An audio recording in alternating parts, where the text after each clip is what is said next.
Before we jump into this episode, I wanted to make sure that you knew about my 5-day 7-figure business school. This is an opportunity to spend 5 days with me to be able to learn the blueprint to growing a 7-figure education consulting business. During these 5 days, I'm going to be teaching you the psychology of a millionaire. We'll talk through how to identify that $1 million problem in your business. I'll help you package your offers as well as the pricing. I'll teach you my 7-figure sales process and help you identify the leads to pitch by the end of the 5 days so that way you can start making money immediately. This is a mind-blowing opportunity that you won't even believe that it's completely free. So in the show notes, you have the link to be able to sign up for my upcoming 5-day business school, and I look forward to seeing you there. Having a lot of conversations with folks who are getting on discovery calls and they continue to talk to leads who are saying, I don't have the budget. If that's what's happening in your business, that means that you're not properly qualifying leads. In my business, I do not hop on the phone with anyone that I know cannot afford me. As a former teacher, I don't believe that you have to sacrifice your purpose in order to get paid. If anybody deserves to be a millionaire, it's an educator. I'm Dr. Erica Jordan Thomas, and you're listening to 7-Figure Educator. Welcome back to another episode of the 7-Figure Educator Podcast. My name's Dr. Erica Jordan Thomas, former teacher, former principal, Harvard grad, now turned full-time entrepreneur. I'm CEO and founder of EJT Education Group and have built a 7-figure education consulting business. So on today's episode, I wanted to break down the idea and concept of qualifying leads. So in your business, you obviously have to generate leads in order to convert them to clients. And there's a really important part of your sales process that should happen of actually qualifying your leads. So let's just briefly break down the sales process. That way we understand what qualifying is and where it sits in the sales process and why it's important. So from a sales process standpoint, there are 4 stages of the sales process. So the first stage of the sales process is generating traffic, where this is where you are building awareness around your business. You are leveraging marketing tactics in order to get in front of a new audience. And when you're in front of that new audience, there's going to be a point where you have a call to action that leads people to exchanging an email address with you. And when that exchange of an email address happens, now that person now formally becomes a lead and moves into the lead generation stage of your sales process. So we have traffic generation. There's a call to action that happens where someone has to give their email address to you in order to receive value. And the moment they give you that email address, they become a lead. So now we're in the lead generation phase. From the lead generation phase, there now needs to be some type of qualifying action that happens that turns a lead into a prospect. So not every lead is a prospect. Every prospect will be a lead, but not every lead will be a prospect. Well, what's the difference between a lead and a prospect? A prospect is someone whom, given the clarity you have on your offers and the characteristics of your ideal client who's ready to take on that offer, that's what a prospect is. So a prospect is someone who's been qualified, has gone through some type of actions, process, or systems that you have in place of your business that determine that person meets the qualifications in order to become a client, right? So an example of that is budget. If someone doesn't have the budget to be able to engage in your services, then there's not a prospect. They're not a good fit for your services.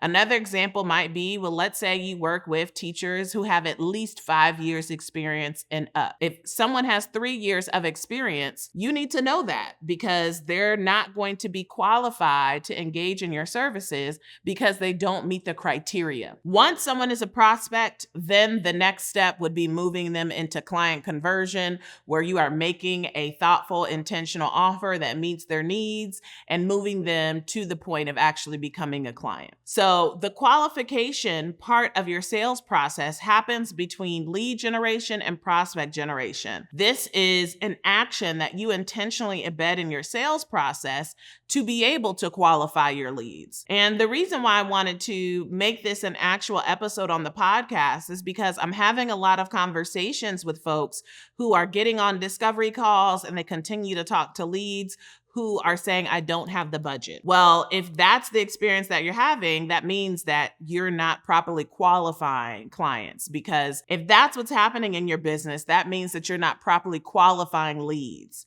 Because in my business, I do not hop on the phone with anyone that I know cannot afford me, because that's not the best use of my time. I have an intentional process in place to be able to identify whether or not someone meets the characteristics or criteria of being able to work with me. And one of the criteria is you have to have a budget. I know you're listening to this episode, and if you felt like you found your community, well, I want you to take the next step to join our community on Facebook. I have a free Facebook group, other Black education consultants just like you, and we're talking about proposals, we're talking about the next opportunity. People are collaborating and finding contracts together. It's an amazing, beautiful space that we've been able to curate, and I want to invite you to join. So go ahead and click the link in the show notes to be able to request to join my Facebook group, and I look forward to engaging with you there. So I wanted to share with you 3 ways that you could be qualifying your leads, because there's so many folks that are going directly from I'm getting an email address directly to I'm hopping on the phone. They're skipping stages of their sales process, and they're continuing to talk to leads that aren't qualified, which I know feels really frustrating. And sometimes it can feel discouraging because you're consistently talking to folks who aren't converting into clients. And that scenario, it's not you, it's not your business, it's your sales process. We have an opportunity to refine your sales process and get really clear on what qualifying looks like. So I wanted to share with you 3 ways that you could be qualifying your leads. So the first way that you could be qualifying your leads is through a survey. So if you have a discovery call as a part of your sales process, a really great way to be qualifying leads when you have a discovery call a part of your process is to require every person who books a call to complete a survey prior to booking the call. So on this survey, you'd want to include questions that give you the information that you need about that lead, as well as questions that are going to tell you whether or not the person is qualified to move forward. This means you're going to have to be really clear on who your target audience is, how many years of experience, what are their pain points, what are they looking for in terms of transformation, is there anything that needs to be true around their school, around their district? Do they need to have a particular curriculum in place? Do they need to have particular staffing in place? Do they need to have certain years of experience? Do they need to have a certain number of teachers or staff in their building or in their district in order to be qualified to take the next step of working with you? So when you have clarity on all those things of what's the criteria that makes it absolutely necessary, or what's the criteria that positions someone to be able to engage meaningfully into my services, you should take each one of those criteria and turn them into a question. And now that becomes your survey for your discovery call. Now, if you're really, really thoughtful and intentional about this, you're going to set up your systems such that they cannot book the call unless they completed the survey. So I've seen a lot of folks who will allow people to book the call, and then they'll put the survey on the back end after someone has booked a call. And now you've basically made the survey optional because they've been able to already get on your calendar. Ideally, you want to set it up to where you have to complete the survey first in order to get the link to book a call. So that's potential qualifying example number 1 is a survey, which works really, really well if you do discovery calls. I know you're enjoying this episode, but I wanted to pop in really quickly to make sure that you know about my event, 7-Figure Educator Live. It is the only event for Black educators who have a vision of a 7-figure education consulting business, and they are ready to make that vision a reality. You have the opportunity to spend 3 days in person with me and my team in Atlanta, Georgia, and I guarantee this is a transformative experience you do not want to miss. So to grab your ticket, you're going to need to head to 7figureeducator.com. Again, that's the number 7figureeducator.com, and grab your ticket before the price goes up. The link is also in the show notes. Go ahead and click, and I'll see you there. The second qualifying action that you could have in your business, and this works really well if you have a B2C business, business to client, meaning that you are directly working with individuals and individuals are paying for your services, versus B2B, meaning businesses are paying for your services. If you have a B2C model, a qualifying action that works really well is an application. So having people apply to work with you, reviewing the application, and then being able to approve or deny people based upon their application. There's some of this, it's a little bit similar to a survey in terms of how it qualifies leads is it allows you to actually see whether or not folks fit the criteria. Another piece of the application that actually qualifies folks is the fact that they actually have to invest time to complete the application, right? And you're going to see how invested people are in working with you by how thoughtful they are in completing the application, by their responses, right? So now it puts you in a seat in your business to where you get to decide who is able to move forward with you rather than you just hopping on the phone with anyone, rather than you just accepting anyone as a client or as a prospect in your business. And then our third and final qualifying action is requiring some type of qualifying action that has to be paid. So let me break this down and give you an example.